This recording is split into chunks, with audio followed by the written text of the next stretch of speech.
Que ha trascendido ya hace un par de semanas, que nos ponía en estado de alerta, que es la famosa gripe H3N2, que empezó fuertemente. Hablábamos con Marta Cohen, creo que la semana pasada, aquí con nosotros, y se conocieron los 3 primeros casos en Santa Cruz. ¿Sí? Vamos a hablar con Hugo Pizzi, un querido amigo, médico, infectólogo. Doctor, tanto tiempo, Hugo, ¿cómo le va? ¿Cómo anda? ¿Qué tal, Gaby? Un placer de poder hablar con vos. Lo mismo, lo mismo. ¿Cuándo vamos a hablar de cosas lindas, no? Cierto, pero en una de nuestras conversaciones, en algún momento y hace tiempo, dijimos que iba a haber nuevos desafíos, que quien creía que se acababa todo por el tema del COVID estaba desinformado. ¿Y esto es un nuevo desafío, la gripe H3N2? Y es un virus que era conocido, Gaby, de pronto hace una modificación a nivel de H. En general, la ciencia para clasificar a los virus y saber sus características siempre usa HN, que es hemolicina neuromenidasa. Ajá. Acá en la H, en la hemolicina, hizo una modificación, el virus conocido hizo una modificación y apareció un subclado, se llama así como una subvariante K.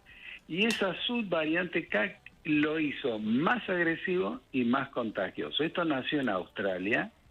De Australia pegó un salto para Nueva Zelanda. De Nueva Zelanda fue a la Comunidad Británica, o sea, fue a Inglaterra, o sea, todo el Commonwealth fue el primero que enganchó todas estas cosas.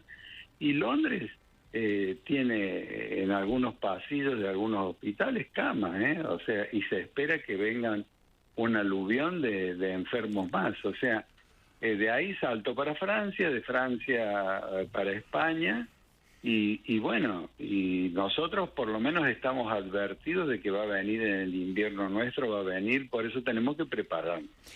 Hugo, lo que sorprende en Europa es la llegada temprana de esta gripe, ¿no? ¿Esto es lo que los sorprende a los europeos? ¿Que llegó antes de tiempo? Exactamente. Pero es un enemigo que era imprevisto, desconocido, que de pronto arrolla y te da un cuadro tremendo, porque, por ejemplo, los ingleses hablaban en inferencia estadística de que esperaban para estos días 8.000 enfermos más. O sea, fíjense la rapidez que tiene de difuminación este virus, ¿no? Claro, la contagiosidad, ¿no? Exacto, exacto. Y siempre pega, o sea, de lo que está visto y de lo que nos están advirtiendo, siempre pega las extremidades de la vida, embarazadas y todo aquel que tenga fragilidad independientemente de la edad, un cardiópata, aunque tenga 30 años, un diabético, claro, aunque sea claro. joven, o sea, todo aquel que tenga alguna comorbilidad, ¿no? Exacto, exacto, Claro. ahí donde da más fuerte. Por eso, de todas las reuniones que hemos tenido en las distintas jurisdicciones, ya se tomó la decisión de que por favor la gente, apenas llegue la vacuna, se las coloque, porque eso nos va a dar por lo menos un 60% de protección y si nosotros a eso le agregamos todo lo aprendido durante la pandemia, que sería usar el barbijo en lugares cerrados, estoy hablando de cuando venga, ¿no? Sí. Usar el barbijo en lugares cerrados, higienizarse las manos adecuadamente con agua y jabón y si no llevar la botellita de alcohol gel y toser, Gaby, en el pliegue del codo, porque cuando terminó la pandemia hacíamos, diríamos, evaluaciones epidemiológicas y la gente en el transporte público tosía en la mano. Claro. Y en la mano dejaba el virus y después tomaba la baranda para bajar y el virus dura 2 horas en la superficie. Entonces yo subía en la próxima parada incauto y tocaba eso y me contaminaba. Entonces todos los detalles aprendidos lo aplicamos, más la vacuna tempranamente, no cuando empieza a hacer frío, no en abril, no en mayo, en marzo, apenas llegue, nos tiene que ir bien. A ver, vamos paso a paso, Hugo. Estamos hablando con Hugo Pizzi, que es infectólogo. Vamos primero a estos 3 casos puntuales. ¿Cómo llegan a la Argentina? ¿Porque estuvieron en Europa y vienen con el virus desde Europa para aquí? Todavía esa información no la tenemos, pero hay un hecho que es incontrastable en ciencia. Generación espontánea no existe. Ya alguien la propuso hace siglos y nunca existió eso. O sea que algo debe haber. O sea, o los chilenos en Santa Cruz o alguien que contactó a algún enfermo, pero todavía no lo sabemos, pero se va a averiguar, así como fue la viruela del mono, que después haciendo un buen interrogatorio sabemos dónde estuvo, si viajó, con quién estuvo. Eso se va a saber, pero yo creo que ha llegado el momento de conocer todas estas cosas y saber y estar atento, porque la vacuna va a llegar en tiempo y forma, va a ser la vacuna que está hecha, argumentada en base a lo que está circulando hoy en el hemisferio boreal, o sea, la vacuna esa. Por eso todos los años, Gaby, nos ponemos una vacuna distinta, o sea, claro. La vacuna del año pasado no sirve. Ahora tenemos que esperar esta y colocarnos esta. Hugo, cuando hablamos de vacuna, y por ahí la gente se nos pierde un poco, cuando hablamos de vacuna, estamos hablando de la vacuna contra la gripe, la que habitualmente nos damos a principio de año. O sea, es la vacuna contra la gripe, corríjame si la palabra que estoy utilizando es correcta o no, pero va mutando teniendo en cuenta los virus que están dando vuelta. Perfecto, una definición impecable. Pero la pucha, yo que pensé que me iba a corregir, entonces así, o sea, es la misma vacuna de la gripe mutando porque los virus que están dando vuelta no son los mismos todos los años. Exactamente, por eso la del año anterior no sirve, siempre hay que esperar, y ahí donde nos está la advertencia, ahí donde nos están diciendo, atención porque a nosotros nos está sucediendo esto, y ustedes cuando tengan frío les va a suceder lo mismo. ¿Qué es lo que nos está favoreciendo hoy? La climatología nos favorece. ¿Por qué nos favorece? Porque vivimos con las ventanas abiertas, porque vivimos ventilados, porque salimos al aire libre, y porque nuestra nariz, Gaby, nuestra nariz tiene, por ejemplo, la posibilidad de que la sangre llegue bien y que los glóbulos blancos y nuestros anticuerpos lleguen a nuestra nariz, porque cuando hace frío, de ahí el problema de las enfermedades respiratorias en los fríos, la oreja y la nariz se ponen muy heladas. Entonces hay una vasoconstricción y realmente la nariz se seca y entonces pasan de largo todas las patologías respiratorias. Hugo, no sé si fui claro sí, clarísimo. Pero quiero seguir un poco con el proceso. No daría la sensación, por lo que escucho y por lo que he escuchado también a los especialistas como usted, no es tan letal como fue el COVID. En general, en Inglaterra y en algunos lugares de Europa está dando problemas, no tienen nada que ver con el COVID. O sea, quien piense que esto es algo parecido al COVID, no, está equivocado. Uh-huh. Esto es una cuestión de que nos puede llegar a dar algún trastorno, pero nos están advirtiendo y nos estamos reuniendo, cosa que no sucede. O sea, ya todos los expertos en distintas jurisdicciones se han reunido. Yo vengo de hablar con los peruanos, con los brasileños. Estamos todos en Latinoamérica, todos más o menos ya sabiendo qué tenemos que hacer.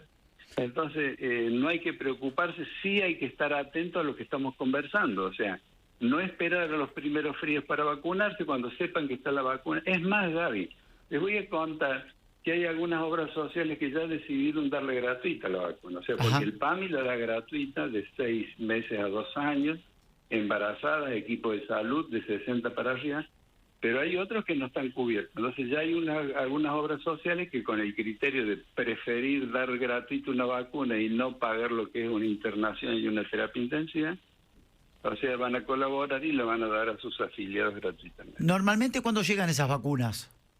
Teóricamente tendrían que estar fines de febrero, principio de marzo. Y si uno hace gestiones brillantes, que se las podría hacer perfectamente bien, la podrían tener antes, porque la vacuna existe en Europa. ¿Qué tal? Buenas tardes, doctor. ¿Cómo le va? Trasladarle simplemente preguntas de los oyentes que empezaron desde temprano, ¿no? Que quieren saber, quieren informarse. Lorena Castro, que escribe en el chat, dice, por favor, hablen de la H3N2. Dice, ¿qué tan grave es y qué recaudos tomar? Recién usted recomendaba algunos y yo pensaba en el mate. ¿Se acuerda que en su momento se hablaba de no compartir el mate, por ejemplo? ¿Qué hacemos con eso? Qué buen aporte, qué buen aporte. Yo, por ejemplo, por ahí voy y paso por la facultad y veo esa ronda de los estudiantes de 9, un solo mate. Bueno, eso es un desastre, porque la boca es un lugar que si uno le pone un microscopio es como un zoológico de microorganismos. Entonces hay que evitar eso. Tenemos que volver de nuevo a utilizar un mate propio. O sea, eso es fundamental, porque eso es un signo, una cadena de contagio. Ujú, ujú. Y después respecto de se vienen las vacaciones, mucha gente que por ahí va a viajar. Usted lo escuché que decía que en Brasil ya estaba la vacuna. Si alguien se va de vacaciones a Brasil, por ahí es recomendable que se coloque la vacuna antes de viajar. Mire, yo lo que recomiendo es esto, inclusive a colegas de ustedes que han viajado y que nos han consultado. O sea, yo les digo, esto está pasando lo mismo que pasó con el tema COVID. ¿Se acuerdan cuando viajaban a Estados Unidos a colocarse la Johnson Johnson, que después fue un fracaso total? Ujú. Que la gente viajaba porque tenía poder adquisitivo y se colocaba y demás. Hoy en día, si usted tiene la posibilidad de conseguirla económicamente, la consigue. Porque en una droguería, que la droguería que trabaje con el extranjero o que trabaje con algún lado donde está la vacuna, se la va a conseguir, la va a tener que pagar y demás. Por eso siempre llegan las vacunas alrededor de febrero, marzo, y de ahí la importancia de saber que tenemos que estar prestos y atentos para vacunarnos inmediatamente. Pero claro que se puede conseguir. La recomienda o sea, antes de viajar. y lo ideal sería, porque imagínese yo llegar a Europa, donde hay un lugar que, el caso de Inglaterra, hay pasillos con camas, o sea, es complicado y están advirtiendo de que les están sumando nuevos casos y en grandes cantidades, ¿no? O sea, estamos en situación, como se dice habitualmente aquí en la jerga médica, están en situación de cama caliente. Por lo menos en Argentina todavía no, pero No, en Europa sí. La gran ventaja nuestra, sí, claro, la gran ventaja nuestra es que primero nos están diciendo, che, va a llegar, fíjate lo que nos está pasando a nosotros, y también sabemos que existen formas de poder evitarlo, y vuelvo a insistir con lo mismo, entre la vacuna y el cambio de actitud, que mejor dicho cambio de actitud no, porque no tendríamos que haber cambiado nunca de actitud, tendríamos que haber seguido incorporando todas las medidas higiénicas aprendidas en la pandemia. Nos olvidamos de todo. Claro, claro. Hugo, en este contexto de lo que se nos viene, ¿es algo para estar preocupados o estar ocupados? O sea, yo creo que hay que utilizar criterio, que es lo que últimamente está faltando. O sea, estar atentos. Porque si yo les hago un diagnóstico de situación del país en este momento, con mucha tristeza debo decirles que hemos tenido fallecimientos. Voy a esto para que vean que falta el criterio. Fallecimientos de niños por tos convulsa, una vacuna que tiene más de 100 años. Tenemos alerta epidemiológica de sarampión por los 4 uruguayos esos de origen ruso que pasaron por 7 provincias, bajaron en los 7 lugares, utilizaron 2 líneas de ómnibus diferentes hasta volver a Paysandú. Entonces, no estamos bien. Tenemos un índice de vacunación, por ejemplo, el caso tos convulsa, que está con la primera dosis en el 50%. Estamos en riesgo inclusive hasta de perder el efecto rebaño. Lo que falta es criterio. Claro. Ha tenido que actuar el juez de Gualeguaychú, el juez de Venado Tuerto, los jueces de Mendoza, para decirle a los padres que tienen que vacunar, que es una ley nacional. Entonces, uno informa, Gaby. Ahora, debe primar el criterio. Claro, claro. Porque si uno hace todos estos aportes en el desierto, estamos mal, ¿no? Yo recuerdo, Hugo, en la época que iba al colegio, si no me daban las vacunas, no podía ir a la escuela. Absolutamente. Y hay un detalle. Santa Fe vuelve a eso. Santa Fe vuelve a vacunar en las escuelas y Santa Fe va a dar un álbum con un aspecto lúdico, un álbum de figuritas, claro, con cosas relativas a cosas para que el chico se entusiasme. Mendoza ha sacado una normativa gubernamental que puede encarcelar a los padres. Ya hubo 70 familias que las llamó el juez, de las cuales 55 inmediatamente cambiaron de opinión y las otras 15 antes de ser judicializadas también cambiaron. Fíjense cuando truena el escarmiento.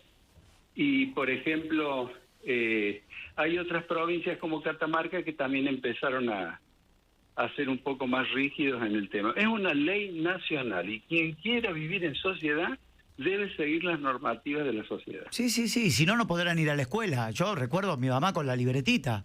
Si no me llevaba a poner la vacuna para el colegio, yo no entraba al colegio. y empezar a vacunar, esto lo hablo mucho con Eduardo López, que yo sé que usted tiene un respeto muy grande por él, empezar a vacunar en los colegios, vacunar en las escuelas. No vacunar de 7 de la mañana a 12 del mediodía porque el centro de vacunación se cierra. Tener un centro de vacunación abierto para que la gente o que los padres que trabajan puedan ir a buscar al chico, lo puedan llevar a vacunar, que el acceso a la vacunación sea accesible. Yo, cuando usted mencionaba, yo fui uno de los que me vacuné en Estados Unidos. Yo me vacuné en Estados Unidos en una farmacia, no tuve que hacer cola, no tuve que pedir turno. Fui a una farmacia, me di la vacuna y a los 3 días me volví a vacunar, perdón, a los 15 días me volví a dar la segunda vacuna. Sí, de eso no hay ninguna duda. Pero ¿dónde está el problema? El problema está, yo siempre pongo el ejemplo en Entre Ríos, asesorando al gobierno de Entre Ríos en determinado momento, hicimos ir a hacer agudeza visual, ver agudeza visual en los colegios. Agudeza visual significa sentarlo al niño en un lugar a 3 metros, un cartelito y uno con el dedo diciendo, ve esta letra, ¿qué letra es? Y agudeza visual. Bueno, la directora nos dijo, para que se den una idea, que por qué hay tantos problemas. Doctor, si el padre no autoriza, usted no puede hacer eso. O sea, claro. Por eso se dejó de vacunar en las escuelas. Pero, por ejemplo, Santa Fe vuelve a las escuelas. O sea, es una situación delicada. Claro. Y ante las situaciones delicadas hay que tener resoluciones concretas. Muy bien. Querido amigo, doctor, felicidades si no nos volvemos a hablar, que tenga una feliz Navidad, que la pase muy lindo y un gran año, y el respeto y el cariño de siempre, sabe que tengo para con usted. Gracias, Gaby, se lo devuelvo con mucho afecto a usted, a todo el equipo, a la producción, o sea, un abrazo cariñoso. Hasta pronto, amigo. ¿Dónde anda, mi amigo? Le hago una pregunta de cholulaje fuera de contexto. ¿Dónde anda mi amigo Juan? ¿Por qué lugar del mundo está? Está en Santa Fe. ¿Está en Santa Fe? Barrio, sí, está en Santa Fe, en frente a la plaza. Él vive en Constituyente, en el piso 8. O sea que está acá, no hay ningún problema. Tiene muchas cosas que tiene que tener en cuenta porque hay crianza de caballos, hay campo. Pero y además no hay ninguna duda de que con su yerno suelen hablar sobre jugadores, vender.